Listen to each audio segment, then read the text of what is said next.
Hello friends, இன்றைக்கி வீடியோவில் beetroot chutney எப்படி செய்கிறதுன்னு பார்க்கலாம் வாங்க. Welcome to சோபிஸ்கோ. மீடியம் சைஸில் 4 பீட்ரூட் எடுத்திருக்கேன். அதை இந்த மாதிரி சீவி எடுத்துக்கலாம், ஈஸியாக குக் ஆகிறதுக்காக. நீங்கள் கட் பண்ணி போடுறதுனாலும் கட் பண்ணி போட்டுக்கலாம். ஒரு பேனில் தாளிப்புக்கு தேவையான அளவு எண்ணெய் சேர்த்துக்கலாம். நான் 3 டேபிள் ஸ்பூன் எண்ணெய் சேர்த்துக்கிறேன். இதோட தாளிக்கிற கடலைப்பருப்பு 1 டேபிள் ஸ்பூன் சேர்த்துக்கலாம். உளுந்தம்பருப்பு 1 டேபிள் ஸ்பூன் சேர்த்துக்கலாம். இது நல்லா குக் ஆனதும் வேர்க்கடலை சேர்த்துக்கலாம். இது நான் ஒரு 2 டேபிள் ஸ்பூன் சேர்த்துக்கிறேன்.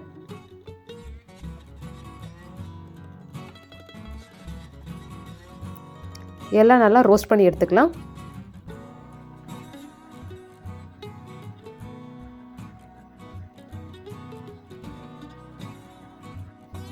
வேர்க்கடலை சேர்த்துக்கிட்டால் சட்னி கொஞ்சம் கெட்டியாகவும் இருக்கும், டேஸ்ட்டாகவும் இருக்கும். அதனால் நாங்கள் சேர்த்துக்கிறோம். உங்களுக்கு வேணும் அப்படின்னா உங்களுக்கு பிடிச்சிருந்தா சேர்த்துக்கோங்க. இதோட காரத்துக்காக ஒரு 4 வரமிளகாய் சேர்த்துக்கிறேன். இதோட ஒரு 10 சின்ன வெங்காயத்தை சேர்த்துக்கிறேன்.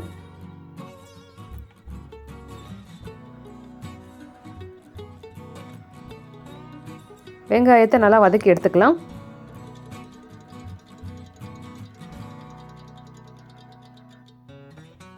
இப்போ இதோட 2 கொத்து கருவேப்பிலை சேர்த்துக்கலாம்.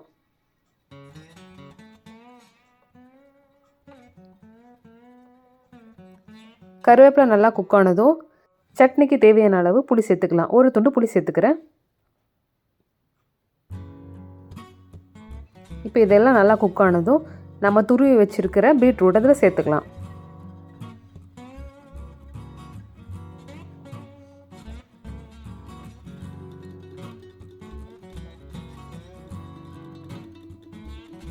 இதெல்லாம் நல்லா மிக்ஸ் பண்ணி குக் பண்ணிக்கலாம்.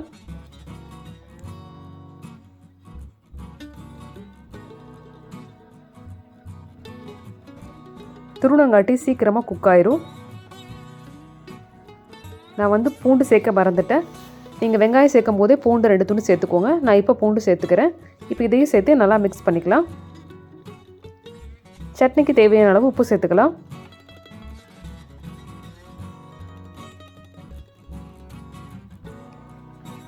எல்லாத்தையும் சேர்த்து நல்லா ஒரு முறை குக் பண்ணிக்கலாம்.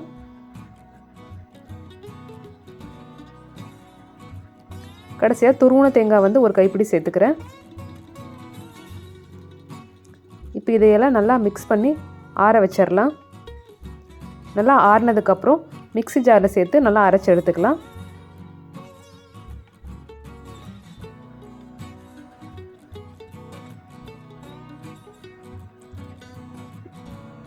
இந்த மாதிரி கெட்டியாக அரைச்சி எடுத்துக்கலாம். இது இட்லி, தோசை எல்லாத்துக்கும் நல்லாயிருக்கும். கருவேப்பிலை சேர்த்து தாளித்து கொட்டிக்கோங்க. ரொம்பவும் டேஸ்ட்டான பீட்ரூட் சட்னி ரெடி. ஒரு முறை செஞ்சு பார்த்துட்டு எப்படி வந்துச்சுன்னு கமெண்ட்டில் சொல்லுங்கள். Thank you friends.